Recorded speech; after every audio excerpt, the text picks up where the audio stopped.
Hello everyone, आज मैं आपके सामने ऑप्टेटिव सेंटेंस लेके आया हूँ। Optative narration.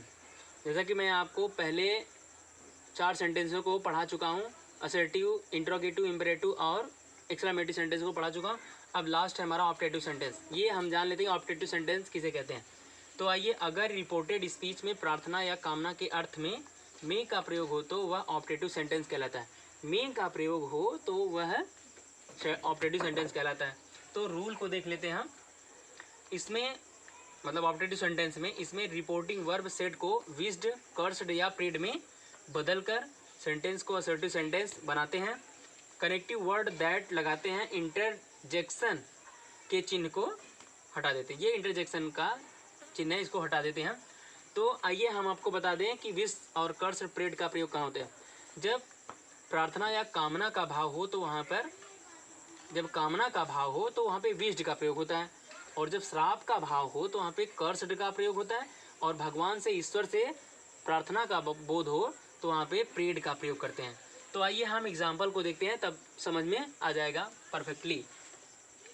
Direct he said to me may you live long. तो उसने मुझसे कहा मे यू लिव लॉन्ग, तुम दीर्घायु हो। उसने मुझसे कहा मे यू लिव लॉन्ग, तुम दीर्घायु हो। इनडायरेक्ट सेंटेंस, ये देखिए कामना का भाव हो रहा है, कोई कामना कर रहा है। Indirect, he wished that I might live long. तो ही का सेट को हम विश्ड में बदल दिए। विश्ड, उसके बाद कनेक्टिव वर्ड दैट का प्रयोग करते हैं। दैट, ये माइट देखिए यहाँ पे इसके अनुसार बदल गया। ही विश्ड दैट, जिसके बाद यू मी के अनुसार बदला, आई हो गया, मे का माइट हो जाता, I might live long. Note, ये बहुत इंपॉर्टेंट चीज़ है, इसको जानना बहुत ज़रूरी है। मैं ऊपर बताया था, फिर भी यहाँ पे एक बार आपके सामने नोट कर दिया हूँ ताकि आप भी इसे सीख लें, नोट कर लें। विश का प्रयोग शुभकामना के लिए होता है, कर्स का प्रयोग साप के लिए होता है, प्रे का प्रयोग ईश्वर से प्रार्थना करने के लिए होता है। आइए एग्जाम्पल देखते हैं। The hermit said may you all go to hell. Go to hell, hell का मतलब होता है नरक। तो इसमें हर्मिट मतलब साधु सन्यासी है। साधु सन्यासी ने कहा may you all go to hell, तुम सभी नरक में जाओ। तो इनडायरेक्ट, ये देखिए श्राप, जब इस तरह का भाव होता है, इस तरह की बातें होती हैं, तो ये इससे ये श्राप का भाव ही उत्पन्न हो रहा है कि मतलब इनडायरेक्ट। अब हम इसको इनडायरेक्ट में कैसे बदलते हैं। इनडायरेक्ट, द हर्मिट सेड के स्थान पे हम कर्स्ड का प्रयोग करेंगे। द हर्मिट से cursed that, connective word that. फिर उसके बाद देखिए यहाँ पे ऑब्जेक्ट नहीं है, मैंने आपको बताया था पहले ही, असर्टिव सेंटेंस में बता दिया था, जब रिपोर्टिंग वर्ब में ऑब्जेक्ट ना हो तो हम फर्स्ट या थर्ड पर्सन के प्रोनाउन को ऑब्जेक्ट बना सकते हैं। लेकिन हम उसे रिपोर्टिंग वर्ब में नहीं लिखेंगे, हम उसे डायरेक्ट में नहीं लिखेंगे, हम उसे इनडायरेक्ट जब बनाएंगे तब लिखेंगे। तो हर्मिट कर्स्ड दैट, यू है, यू यहाँ पे देम, हम ये दे लिखा है तो इसका मतलब हमने दे को माना है, यहाँ पे दे का objective case. The hermit said them may you all go to hell. तो the hermit cursed that they, you them के अनुसार बदला तो दे हो गया, they all might go to hell. Next sentence, he said to me, उसने मुझसे कहा मे गॉड हेल्प यू, भगवान तुम्हारी रक्षा करे, भगवान तुम्हारी मदद करे। तो यहाँ पे देखिए गॉड लिखा कैपिटल लेटर से, जब लिखा जाता है तो वो भगवान होता है, एक ईश्वर होता है।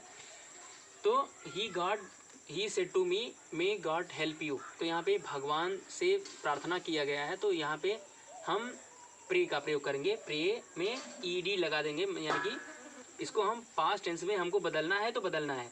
ये सेड है तो ये भी, ये देखिए पास्ट इंडिफिनिट है तो ये भी हमको पास्ट इंडिफिनिट में ही बनाना है रिपोर्टिंग वर्ब को। तो indirect, he prayed that good night, God, he prayed that God might help you. अब देखिए गॉड थर्ड पर्सन है, तो यहाँ पे हमने लिखा he said to me may God help you. तो ही प्रेड दैट, ये थर्ड पर्सन है, तो यहाँ पे सब्जेक्ट गॉड हो गया, मी का माइट कर दिए, God might help me, you me के आंसर बदल गया तो यहाँ पे मी हो जाएगा। ये ऑब्जेक्टिव केस में है तो यहाँ भी ऑब्जेक्टिव केस में यू, तो यहाँ पे मी हो जाएगा। नेक्स्ट रूल देखते हैं। यदि रिपोर्टेड स्पीच में, मेरे ख्याल से आपको यहाँ तक समझ में आ गया होगा। अब इम्पोर्टेंट जो चीज़ें हैं वो आपको केयरफुली सुनना है, ध्यान देना है, यही एग्ज़ाम में पूछे जाते हैं। यदि रिपोर्टेड स्पीच में गुड बाई या गुड नाइट आया हो तो सेट के स्थान पर बेड का प्रयोग करते हैं, और यदि गुड मॉर्निंग हो तो सेट के स्थान पर विश्ड का प्रयोग करते हैं। बहुत इंपॉर्टेंट चीज़ है, ये इसे आपको देखना चाहिए और दिमाग में फीड कर लेना चाहिए, सेव कर लेना चाहिए। तो आइए हम इसके अकॉर्डिंग एग्जाम्पल को देखते हैं। Anand said good night Mohan, we will meet again tomorrow. तो अब हम इसको बदलते हैं, आनंद सेड को बेड में बदल देंगे। आ गया है जब गुड बाई और गुड नाइट का प्रयोग हो तो सेड के स्थान पर हम बेड का प्रयोग करते हैं, यानी कि सेड को बेड में बदल देते हैं। और जब गुड मॉर्निंग का प्रयोग हो तो उसको हम वेस्ट में बदल देते हैं। तो आनंद बेड, सेड को बेड में बदल दिया।